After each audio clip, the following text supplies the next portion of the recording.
Yes, folks. Welcome back to Bar Talk. That was a sexy little song. That was a previous single off the good man M. Hofmann, You Don't Have to Say. It's off his brilliant brand new album, Lavender Sleeping. And it's an awesome album, if I must say so myself. So, folks, you better hoff into your chair, man up and Mick inhale some good vibes, because we've got Mikhail, a.k.a. M. Hoffman, right now on the line from Sydney to talk about everything, I guess. So, Mikhail, how you going? I'd like to welcome you. Good. Well, firstly, welcome to the show. Thank you. It's very good to be here, and that was a massive introduction. Thank you. I try my best. I try to give my absolute heart and soul into these puns. No, you did it well. It was I felt that 110%. Thank you. He's not just filling. He's filling more than a hole there. 110%. See, he's giving it his all plus an added 10%, folks. That's what I call commitment. Commitment to the cause. Is that right? Is that what you'd say? It. Yeah, I'd say so. I think it's the least we can do today, right? No, very least. Yeah, welcome to the show. And firstly, congrats on the album too. Well done for putting it out there. Yeah, thank you very much. It's good to have it out. It's a nice feeling. Now, this is the debut from you as far as like records are concerned. You've released a couple of singles last year, which is one of the ones we just played, actually. One of the ones, sorry, that we did play, which was You Don't Have to Say. But this is the first record you've put out properly. This is, as a solo artist, this is the first time doing anything like this. It's everything. Good feelings, good vibes. Yeah, mate, you're all about them good vibes. Yeah, I try to be. Hashtag I feel it. Yeah. No, it's good. It's good to have a body of work like this. Especially for as a solo artist, it's something that's a little bit new to me.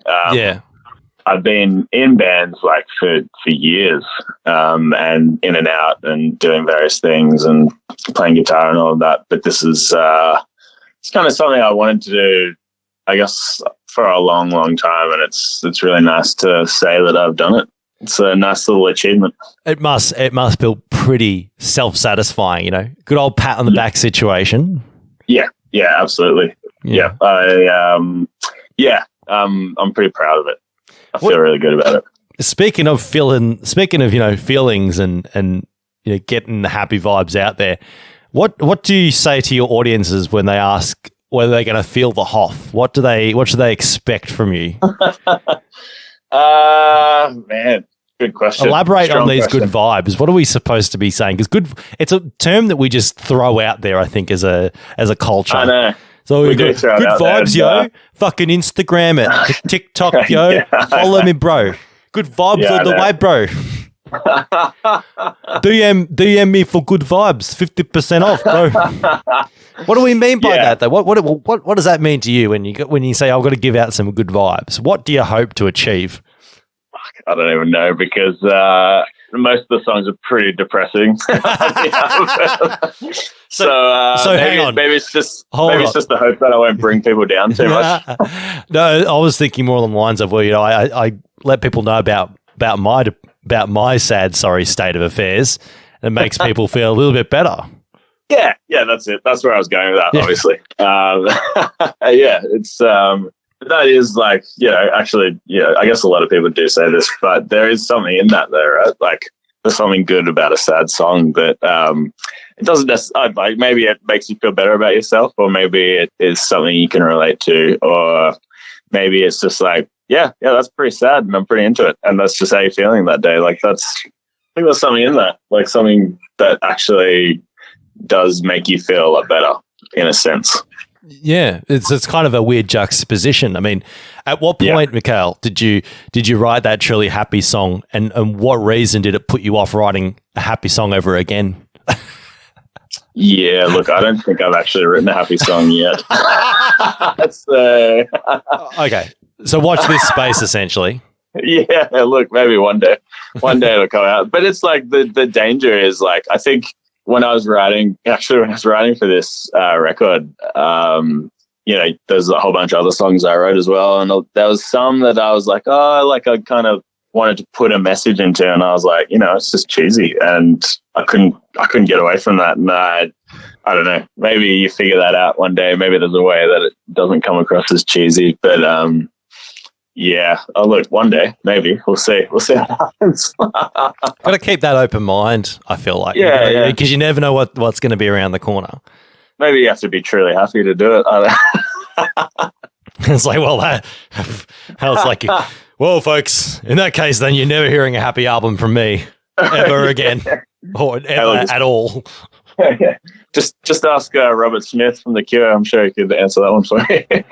Well, he had like a happy-go-lucky phase, didn't he? That was like Friday, I'm in Love. Yeah. But he still sang it so melancholy. It was happy, but he was like, his voice is always going to sound sad, even if the melody is like very positive and uplifting. It's the old, once you go black, and in black as I mean like goth, you never go back. Yeah. You can't escape that, no way. And now, Mikhail, you were mentioning before about how you've been in bands and that before, but this is the first proper solo project you've done in your music career. Tell me a bit about some of these songs then, because were these some songs that you were sitting on for quite a while that needed that perfect voice, so to speak, and that you found that through, doing it solo? Or was it a case of, no, I want to do a solo project and I'm going to write a bunch of songs which will suit that style? Yeah, there was a bit of both. I was actually, before deciding that I was going to do anything with this music, I had taken a couple of years off music and was just a little bit burnt out, a little bit over it, bit directionless about everything, but still writing songs, still, working out riffs and like things like that. For whatever reason, I couldn't tell you why. I just was doing it, I guess. And there was a couple of these songs that are like 3 or 4 years old now, that I was just sitting on, and I was kind of like going through, and there were songs I couldn't like let go of them. They were just sticking around. And I kind of thought, I'm just going to demo some of these out and like work on some arrangements and get some ideas together or whatever. And I was going through a pretty heavy, like 60s phase, like Beatles, Birds, Dylan, like all of that, like listening to a lot of that stuff and listening to a lot of like 12-string guitar, going through a lot of Tom Petty, Lucinda Williams, like stuff like that. Yeah. And Stevie Nicks, like all of that. And just like kind of just listened to all that kind of stuff. And that was all kind of just resonating with me a lot. Like a lot of those arrangements were really resonating with me. And I found like a lot of these songs where that was all just coming out. And so it was like, I wrote a fair amount of songs, and I was just kind of just really getting excited about it for some reason. So I just kept going at it, kept chipping away, kept working at it, and was like, I think it was the first time in a long time I was enjoying the music that I was writing. Previously, before, I was in bands where someone else was writing and we were just contributing like music or parts or whatever. And I was always writing like behind the scenes, thinking I'd do something with it one day. But this was like, I'd never, I don't know, I didn't really like anything I was writing, or I think like anything I'd written maybe like 5 or 10 years ago, I don't think anyone would have wanted to listen to that. I definitely don't want to listen to it. It just was like, it was just, I don't know, it just didn't work for whatever reason. But this stuff was just like really sitting really well with me. And I think that maybe I was finding myself in a position where I was really happy with the musical inspiration that was coming out of me. And it was the kind of music that I thought I would listen to. I guess like I was thinking, this is like a song that I would happily put like in a playlist. I'd happily listen to this. And I'd never really felt that about a song before. Yeah. It's kind of the first time I actually like properly felt that. And so that was kind of nice. And then it wasn't until another friend of mine who I was kind of like, we were jamming a bit together because we were both kind of getting back into writing and stuff. And he decided that he was going to start recording some of his music, and I thought, yeah, I could probably do that too. and then just tagged along. You just it was I don't know what it was, and just stealing everyone else's good ideas. yeah. Isn't that what art is sometimes? But it's I played guitar on a couple of his tracks when he was recording, and then I met his producer, my friend Charlie Finn, who's a country artist here in Sydney. Yeah. He's from America. He's a country artist here. And then his producer, Tim McCartney, I met him in the studio and then had a meeting with Tim, and I was like, what do you think? Could we record some of this music, whatever? And he was really nice and said yes, which is nice to hear. That doesn't make me feel so bad now, because you mentioned that, you played on some of his tracks, you stole his ideas. It's all pretty even. I mean, I didn't steal any of his musical ideas. I just kind of thought, yeah, I could probably perform music again. And I don't really know what it was that made me think that I could, but I just suddenly felt a little bit rejuvenated about it all. And I just turned 30, and there was always the thing. I think what was kind of bothering me prior to turning 30 was like, it's just this whole lie of the industry and everything is that, late 20s, early 30s, you kind of like, can you keep doing it? Is it too late to start or whatever? And then I hit 30 and I went, no, yeah, this is it. This is like the perfect refresher. I don't know. Something about hitting a new decade just made me think everything was possible again, which is kind of nice. It was very refreshing, and it kind of gave me the energy that I needed to keep writing and record the music. Do you reckon that that initial process of starting the recording process had to occur first before you had that rejuvenating feel, or was it the other way around for you?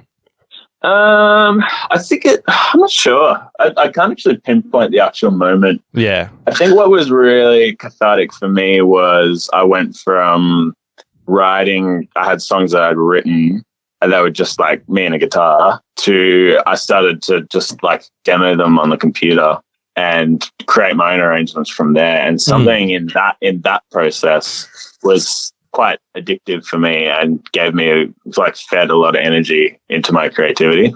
And doing that just kind of like by myself and going through and just kind of trial and error and doing all that stuff.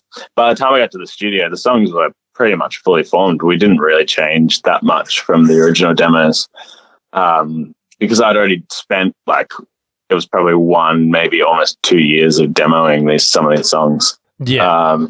And I was just loving that process. And then it wasn't until we got in the room with a producer who would actually say, okay, maybe you need to change this part, or, you've probably labored on this a little bit. We can cut and paste here, or we can do things differently there. And that again was another, I love that process. I love being in the studio. Doing that, going through that process is really I just love it. There's anything's possible when you do that, which I think is really cool. Was it a case of you felt like you missed it since your band days, that it just felt like going back to, it was sort of a nostalgia almost for those previous projects you've done? Yeah, definitely. I think it just, there's a lot of that, that creation when you're creating with other people, there are other people in the room and you're all together and you're feeding off each other and you're everyone's inputting something. I think that's something really special in that. But I think also when you're, and maybe it was just the bands I was in, but there's contributing and writing parts and stuff, which is really special. But then I think maybe doing something for yourself and your own music there's another element of I don't know, there's something special about that too. I feel like I was a lot more invested. And I can only say that from retrospect, but the amount of energy I wanted to put in that, I think was doubled or tripled or whatever. I was just way more invested in what I was doing. Yeah. Yeah. So do you reckon it probably helped that you did have those couple of years where you weren't really that active? Yeah. I'm still trying to figure that out.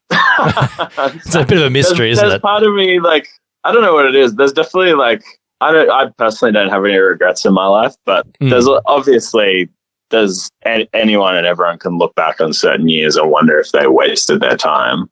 But I think that I wouldn't have written the songs I've written now if I'd gone. Like, there's no way I would have. Like, the music I was writing in my early 20s and all of that was just Death Cab copies. It was like, that's all it was. That's all I was writing. Just like sad Midwest American emo. Like, that's like, it wasn't original at all. Not that there's probably other things that aren't that original in my music either, but it was just like, I don't know. I couldn't have. I think there's no way I could have written what I've been writing now. It's a bit like building a pyramid. You got to start at the bottom, and that builds up. Yeah, totally. Where you get to the top.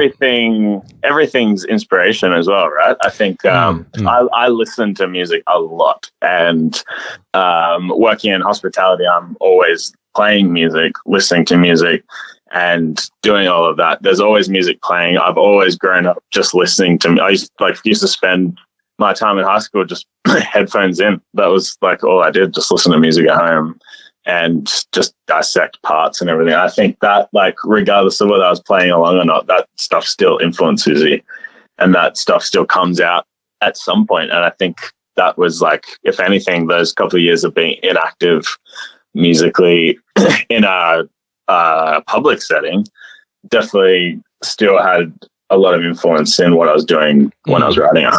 So there's definitely, like, there is a lot of importance in those years. They were definitely key years in shaping what I've written now, for sure. And even just processing thoughts and ideas and processing things that I've gone through as a person in my life and people that I know, and, just general life, and processing all that. Like, songs come out of that stuff too. It just comes out eventually. Yeah. Do you think there is something that you sort of look back in reflection and go, oh, that, like, you look back at either some sort of song you've written and go, wow, that I don't think I could have done that when I first started. Like, I can really tell that I've improved.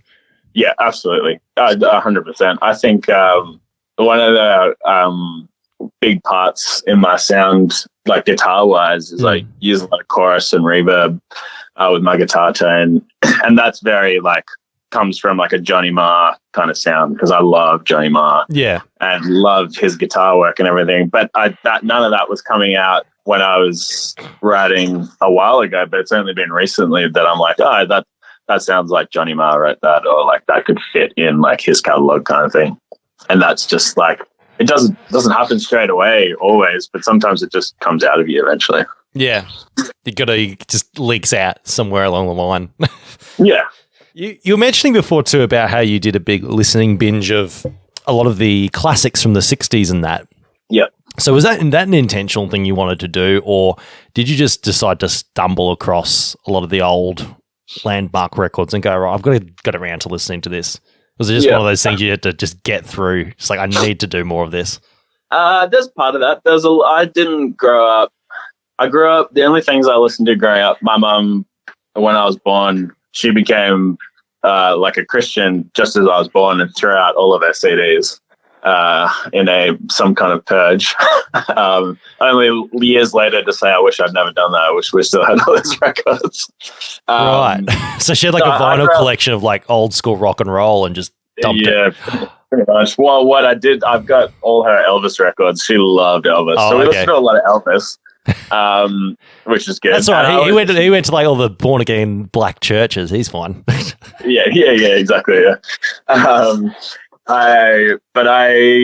Growing up, I just listened to the radio, and I never really had the listening to, like, your parents have these like classic records that, they might listen to on like a weekend afternoon or whatever.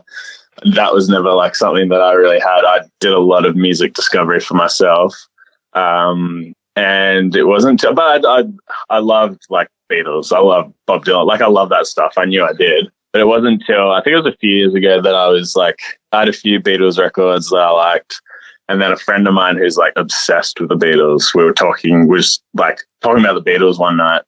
And I was just like, I'm just going to go in on this. Like, I'm just going to go super deep. Like, I'm going to listen to every song, going to watch all the clips I can find on the internet, like just do all this reading and it like just going, it's amazing. Like people may have their own opinions about the Beatles or whatever, but if you start there and you go deep, you end up anywhere musically. Like yeah, you can find so many different records and different sounds, and even just like I was really getting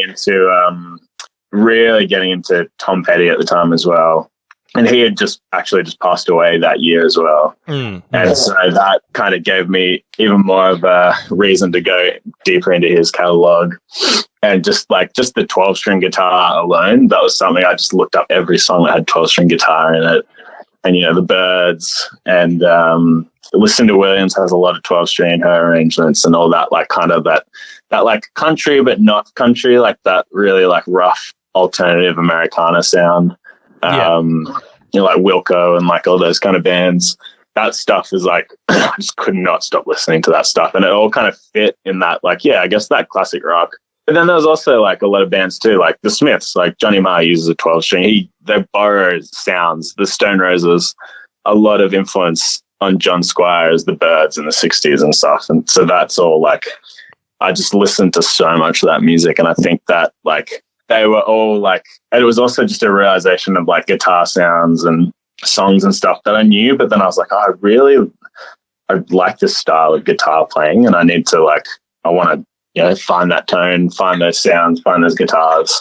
And I did that. And I think actually for me as well, like I ended up buying a Rickenbacker 12-string and then started writing a lot of these songs. And that was just like, it was like a new paintbrush. It just kind of like gave me this whole new light to like how to write songs and all that. And like so many artists have said this before too, like George Harrison with the 12-string, Roger McGuinn, Tom Petty, Mike Campbell, like they've all said the same thing, but it's true. It was just a different angle, different sound, but like that fits so well with a lot of the songs. I don't know whether it's the same up there in Sydney, but down here it is so rare to see Rickenbacker guitars. Basses, it's very, very rare. I don't know what it's like overseas, but in Australia it is. It's very hard to get a hold of a Rickenbacker guitar. Basses, however, you see them everywhere in bass shops, but the guitars. So where the hell did you find a Rickenbacker 12-string? It was like I honestly, it does sound like folklorish now, because you're right. Like they're all over America, everywhere in America. You see them all the time. Same will be the same in the UK too. Yeah. But like here, you're right. There's just, I don't even think there's no like rep here or anything like that. That's like, yeah. I swear, fucking what's his name? Tame Impala guy. I've forgotten his name because he plays them all the time. Kevin Parker, that's it. He's probably got some sort of dealer. Like, you know, it's like coming out the back. I got a Rickenbacker. What color do you want? You know? Yeah, I know, right? No, it was super. Like I was working at this cafe in Surrey Hills, and there's this guitar shop called Wild Horse Guitars, and I was like 2 minutes away from there where I worked, so I used to go there like after work all the time and just kind of look at the guitars and stuff, the, you know, classic Imagine things that you can't afford. And there was a Rickenbacker 12-string in there, like a 80s one. Right. Second hand, I'm guessing. Second hand, yeah. And I was like, oh, wow. And I was like, I've never played one of these before. I'd love to, like, because I was really into that. I was really getting into those songs and that sound. I was like, oh, yeah, well, this is it. I want to play this for sure. Like, I want to know what it feels like, if it's like, and I just went in and had to play on it and everything. And I was like, yeah, this is amazing.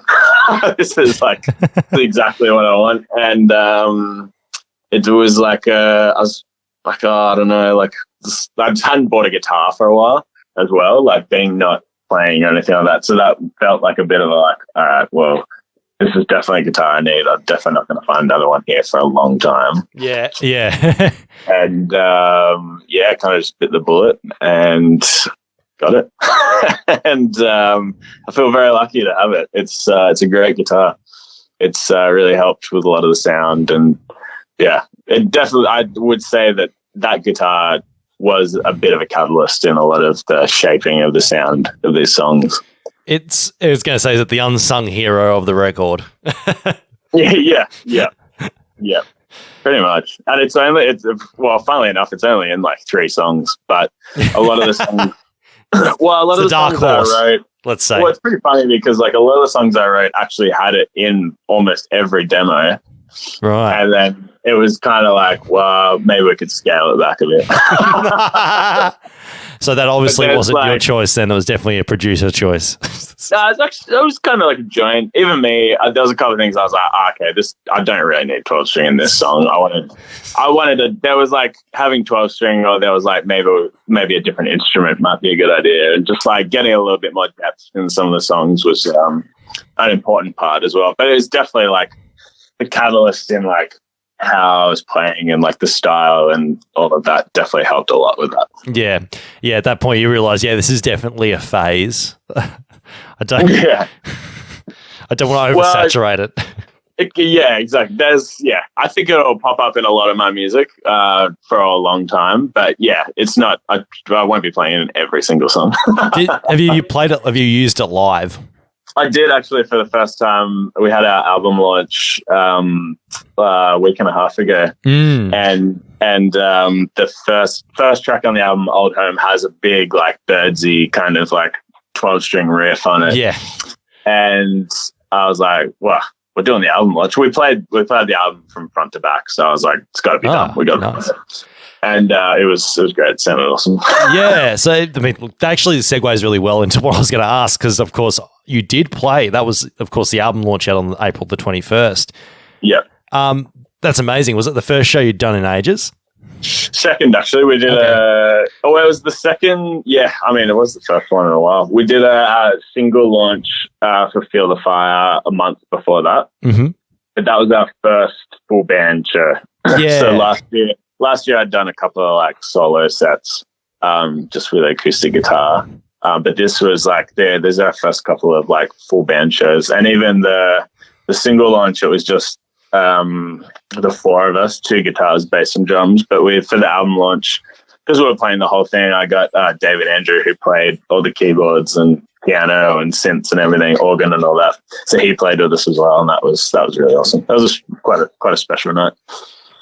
I'm guessing it must be like these. Well, I'm guessing these recent shows you've played have been some of the first band shows you've played in quite a long while. I'm guessing. Yeah, there's a bit of that too. What's it like coming back to playing on stage with other people? And do you notice any difference compared to your old band shows? Yeah, I mean, I love it. I thought that I would hate it, to be honest. What kind of fantasy world are you living in? You hate playing live. Well, I get like, I think because I've previously been playing guitar for other people, I get really nervous when I play guitar for other people. I find that the pressure of playing for someone else's music and not fucking up any of their parts. It's the wrath of a bum note. Well, it's not the wrath, more like I might not get in trouble for it or anything, but at least like I'll be like, well, we're putting on a show for someone else. I need to be, I need to be at the top of my game. And I personally don't call myself a lead guitarist. I can play parts and stuff, but I'm much better playing rhythm and singing. Like I'm naturally better at that. Yeah. And I think that because I play for my friend Charlie, who I mentioned before, I play guitar for him, and I play guitar for another guy as well, Lawson Hull, and I'm way more stressed out going into those gigs than I was in my own, I honestly was surprised. Like the first band show that we played, I thought, oh man, like I'm probably going to lose my shit. I'm just going to like freak out. Like, I don't know, I'm going to have to, I can't get super drunk either because I want to perform properly. I was like, oh, what am I going to do? Like, and I was so comfortable. Like, I don't know if it came across, but at least I felt really comfortable in what I was doing. And I knew, like, I think it's just my songs. I know my songs inside and out. Like, I know the other people's songs as well, but this is like, I don't know, I'm more connected to these songs, and I just had this strange confidence. It's just, I guess, I suppose it's good because then if you've got that confidence, usually it shows. There's usually the audience a good attentive audience, which I hope you do have, can actually pick up on that, and it can really elevate those live shows because you can really play around a bit more when you're feeling really comfy with the set, I suppose. Absolutely. Yeah. No, I think it was good. We were doing we still had a couple of sit down gigs. So there's a bit of navigating that too. But I guess in a sense, if the crowd's sitting there watching you, that can either be daunting or you just go, cool, I'm just going to give this a red hot go, and hopefully you applause at the end. Fair enough. And have people given you much feedback or commented much on it since you've started playing again? Yeah, the live aspect. The live, yeah. If people sort of surprise you with what they've told you about, what they've got out of your set. Well, the funny thing was, I haven't played for a while, and there's a lot of people I've met in the last couple of years who, I'd never even said that I was a musician or a singer or anything, and then all of a sudden I'm like, oh yeah, I'm putting out a song. Do you guys want to come to my show? They're like, what? And I've just kind of just been super low key about it. And so there was a lot of people were really nice and just said they're like, wow, that was I was quite surprised, and I was like, hopefully in a good way. But no, the feedback was quite positive, really positive, which is really good. Yeah, we were joking before the interview about how, you have your secret life. I was joking about your secret life making coffee for people in your hospitality job. But really, it's the other way around. Your secret life is you're a rock star and you don't tell anyone. I don't know if it's rock star. It's just strums guitar sometimes. But depressed Americana singer-songwriter. Yeah, exactly. Yeah, it was. I was also I think I'd been burnt out and everything. I was quite reluctant to tell people that I played an instrument or anything for quite some time. And even when I was, this is just insecurities really, but when I was recording and all that, it was kind of oh yeah, I'm recording an album. I guess that makes me an artist or something. I don't know. And artiste. But it's just yeah, I don't know, just worrying what people are going to think about you. I definitely don't give a shit about that anymore. That's kind of who cares?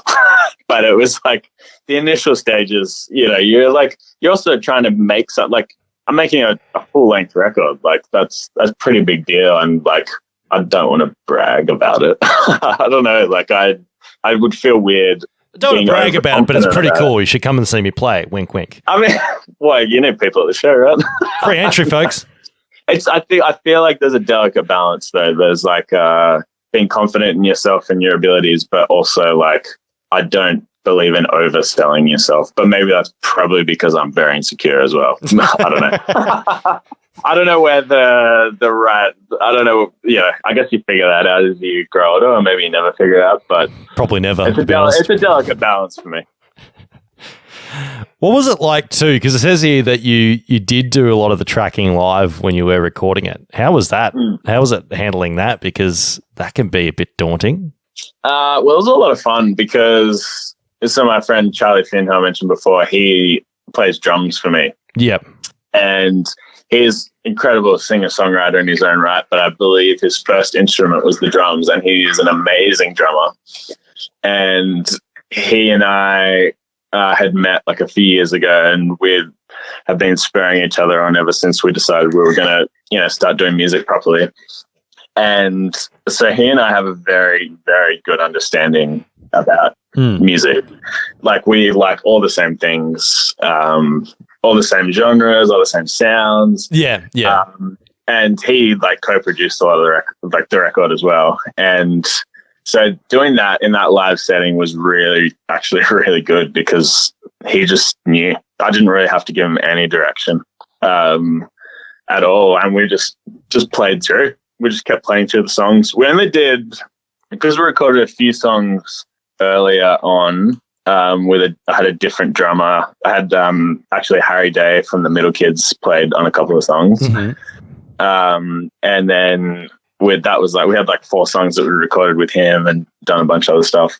And then it wasn't halfway through last year, we decided to do another 6 or more songs. And that was what we did live with Charlie.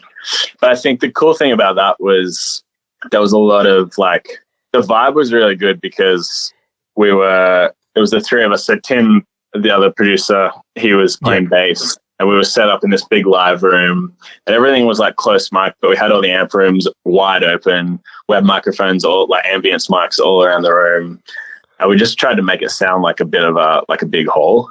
Oh, yes, the old milking that room dry. Yeah, trick. Pretty much. Yeah, that one. You know that one. So you got to be careful where you step. You'll probably trip over a cable or something. Yeah, look, I may have stepped on a microphone, but don't tell anyone. But why is there a static coming through the line? Oh my gosh, I don't know.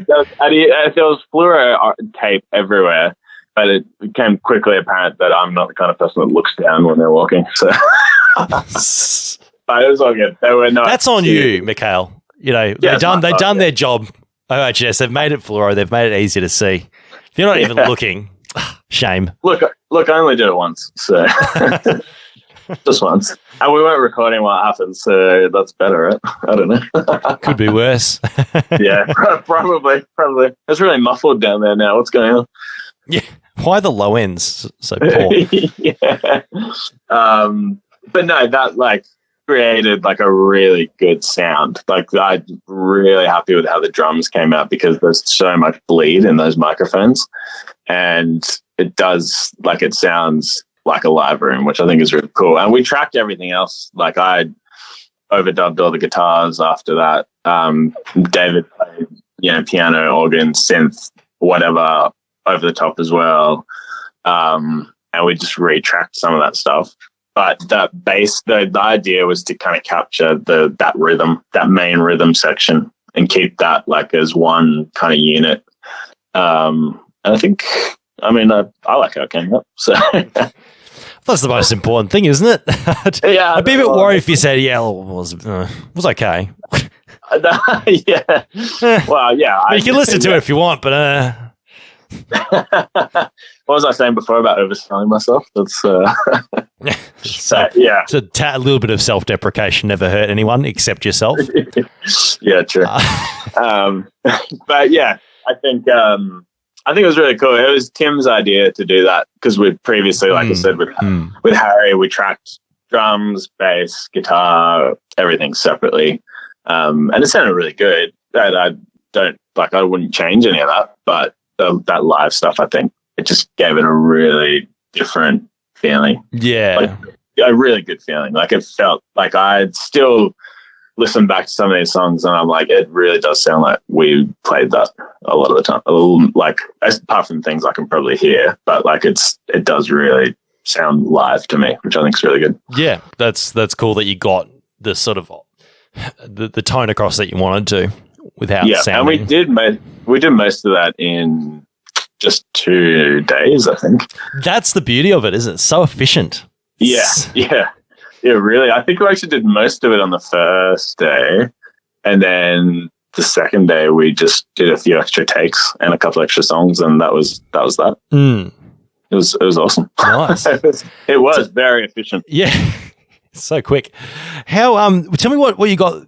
What's on the cards for the rest of the year? Because I don't know. Have you got much more planned at this stage? Just shows. Yeah.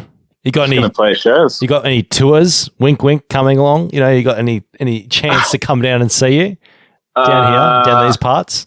I would love to come down there. I was actually talking with a friend of mine this morning, who's got some contacts down there, and I was like, I've just put music out. How do I even know if I have an audience? This thing. He's like, just go. Just go down there. Fucking You'll play. find out by just playing. And I'm like, yeah, that makes sense. So yeah, maybe I would love to. I'd absolutely love to go. I love being down there. Have you got any other shows coming up too that you have already announced at this stage, or is it just not yet? We haven't announced anything yet, but there's a couple more that I think will happen in Sydney. Yeah, which would be fun. I think we got one almost. I've just got to secure the dates, but the one at the Duke in Newtown, Enmore, sorry, which would be fun. And then we'll try and get a few more happening. I'm definitely keen to, like I said, I thought I was going to be terrified and hate playing live, but it turns out I actually love it. So, which is good because you kind of need to do it. Yeah. So it would be a bit worrying if you didn't. Kind of a necessity to the actual, the whole thing. So yeah, I'm just going to try and book as much as I can and just get out there. Cool.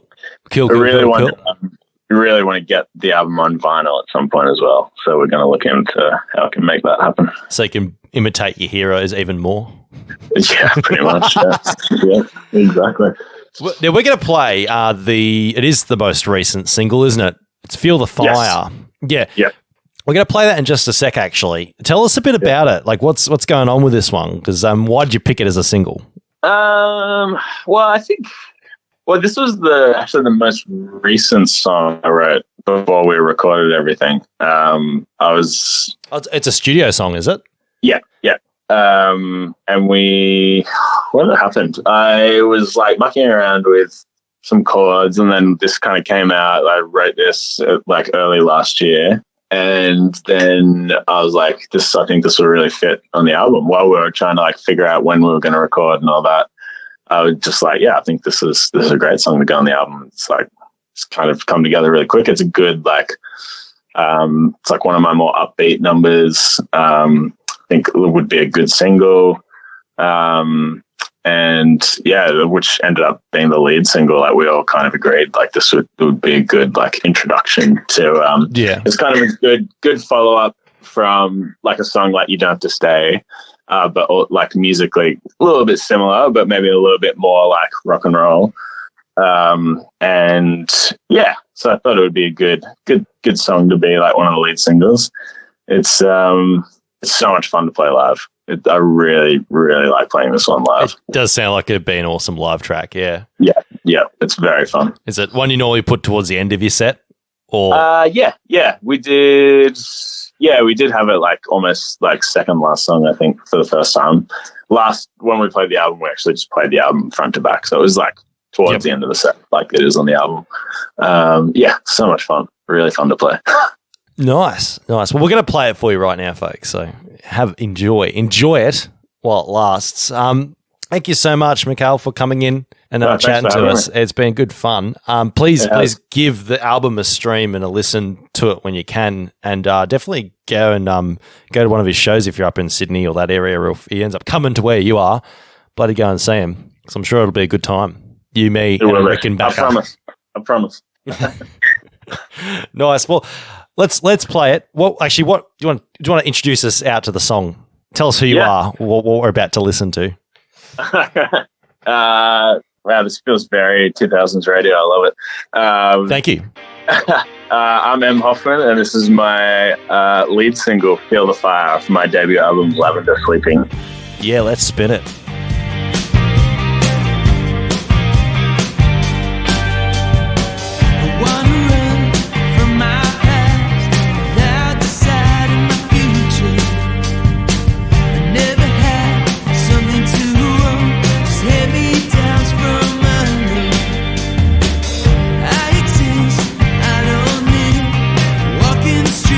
Sad skin. I'm stuck here, I can't breathe.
AustralianMusiciansRadio.com.